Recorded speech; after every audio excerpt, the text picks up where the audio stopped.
Assalomu alaykum. Bugun siz bilan 2026 yilgi Chevrolet Matiz Shark haqida qisqacha va lo'nda gaplashamiz. Bu model ko'pchilik kutmagan darajada yangilanib, shahar avtomobillari orasida yana katta shov-shuv qildi.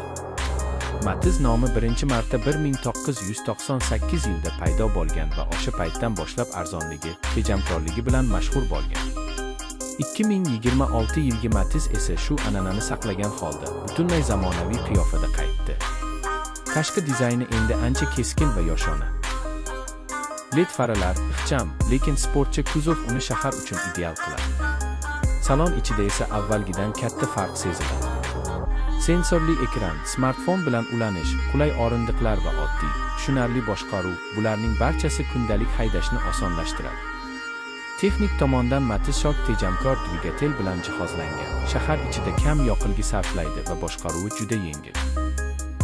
Agar uni shu sinfdagi boshqa kichik avtomobillar bilan solishtirsak, Matiz narx va xizmat ko'rsatish arzonligi bilan yutadi. Shu bilan birga